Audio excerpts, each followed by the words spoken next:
Hi there, and welcome to Celeb Hut. Unstable insider facts about Diddy? You assumed you knew the wild stories of these hip bounce legends. Make me reconsider. DMX made them chill alerts about what truly went down and was truly more surprising than you might at any point envision. We are plunging into a universe of outrage, double dealings, and secret risks that hide behind the style and charm of Diddy. Simply last week, government specialists struck two homes of rapper and music head honcho shop p.diddy Combs in Los Angeles and Miami. The subject of a government examination is the subject of an eye-opening revelation. We uncover the upsetting charges against Shop Diddy, who currently faces potential life sentences in the midst of dealing charges. This adventure unfolds like an arranged story straight out of a wrongdoing show, with correlations with the scandalous Jeffrey Epstein and R. Kelly cases. The motivation behind this is on the grounds that they assembled such a lot of proof. Evidently, they accumulated such countless recordings and Cs, and furthermore, a lawful master uncovered that numerous casualties, crossing years and locals, have come forward, illustrating double-dealing and misuse.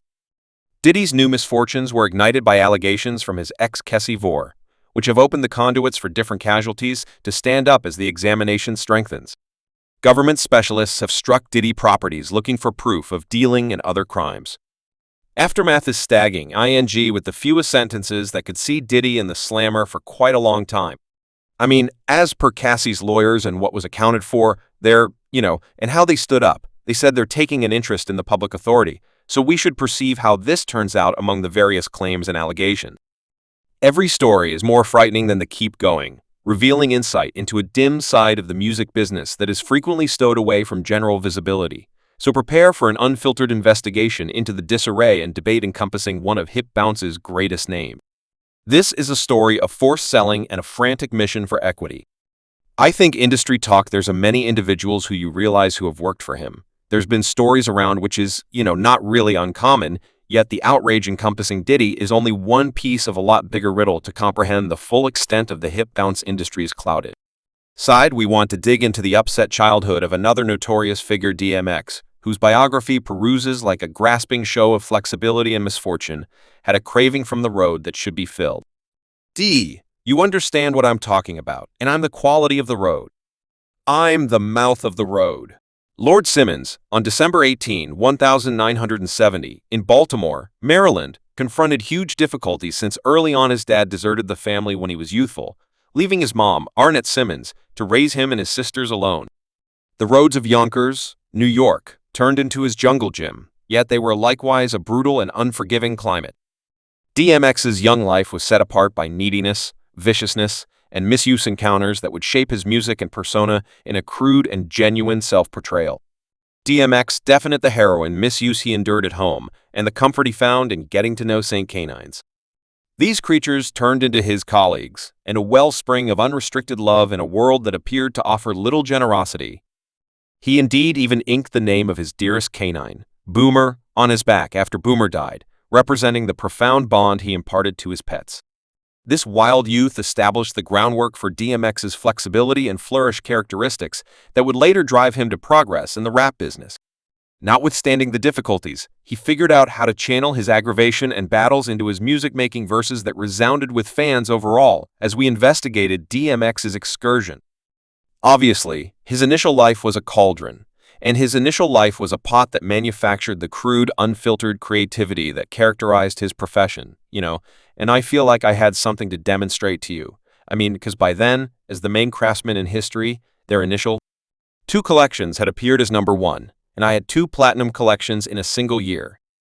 DMX's entrance into the music scene started in the mid-1980s as a beatboxer for a neighborhood rapper named Ron. His ability for beatboxing immediately progressed into rapping, where his extraordinary voice and extreme conveyance put him aside from his companions. Regular run-ins with the law brought about a few jail positions. However, these mishaps simply appeared to fuel his assurance to succeed. I composed 2 different tunes that very evening. I composed a D and Let Me Fly that very evening. DMX's music was portrayed by its crude, close-to-home power and proud genuineness.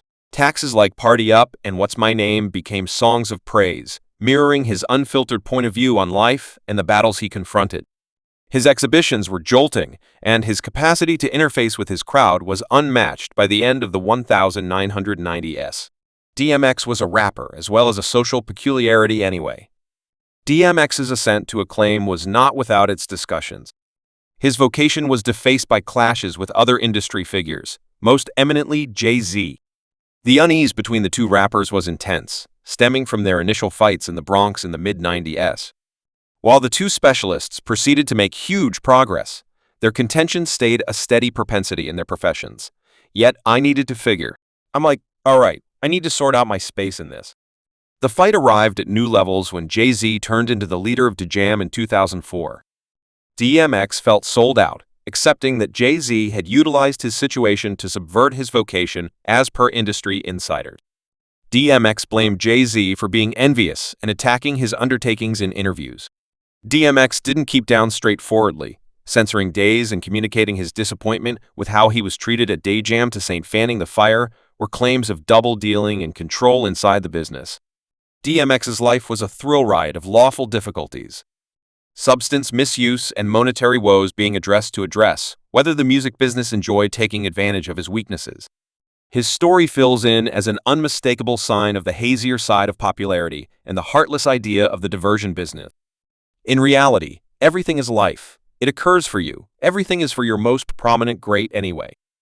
What many fans probably won't know is that DMX held onto a well-established reputation for Diddy Combs, a man he felt addressed everything amiss with the industry. Their collaboration was out and out a sensational saga in itself. DMX, generally genuine and unfiltered, didn't stay away from offering his viewpoints about Diddy's corruption and the triviality he accepted Diddy embodied. They were undercutting our kin. Diddy later had a shift in perspective when he discovered that Danum was going to sign DMX Puff. Daddy purportedly attempted to prevail upon DMX by proposing the Death Jam's offer, "I'll bind your pockets." Diddy had guaranteed a move that DMX saw as nothing in excess of an endeavor to benefit from his looming achievement with regard to P.O. for confronting me directly. DMX conceded, however, his tone during the meeting recommended awaiting sharpness yet. If you didn't see the monster that I was, then it's past the point of no return. Now this sincere retelling uncovered a break in the clean facade of Diddy's domain, uncovering the vicious idea of music. Transactions, however, this wasn't simply an oddball occurrence in the background. DMX's hatred towards Diddy stewed. He accepted Diddy's impressive picture and garish way of life, veiled a hired fighter way to deal with. The industry one that focused on benefit over imaginative honesty. DMX's contempt was intensified by his discernment that Diddy was meaningful of the abuse and triviality wild in the industry. I've seen the media depict me like I'm a criminal, but that's not the case. Companions and partners of DMX have murmured regarding his refusal to, at any point, conform to Terrible Kid. Diversion is not barely out of steadfastness to harsh riders, but out of a profound doubt and aversion. Like for what Diddy addressed strangely in spite of their expert and individual break, the two ran into each other in the business field. DMX showed up on Mama's Harlem World, and the Locks Cash Power and Regard Collections projects firmly connected with Diddy. These joint efforts were seen by quite a few people as simply business moves without the kinship that frequently describes craftsman-coordinated efforts, notwithstanding the struggles and contentions. DMX's inheritance stays certain. His commitments to hip bounce have left a permanent imprint on the class, impacting an age of craftsmen and fans. Even after his unfavorable downfall in 2021, his music keeps on resounding with posthumous discharges, keeping his memory alive. Charlene and Joe. This is the news that fans had been fearing the entire week, as DMX, who had been in a coma, has formally kicked the bucket. The assertion, put out, that DMX's passing was a critical misfortune to the music world, yet it likewise brought a restored appreciation for his work. Fans and individual craftsmen honored his getting-through influence, praising his accomplishments and the crude trustworthiness that portrayed his music. His posthumous discharges have been met with basic recognition, highlighting his enduring effect on the business.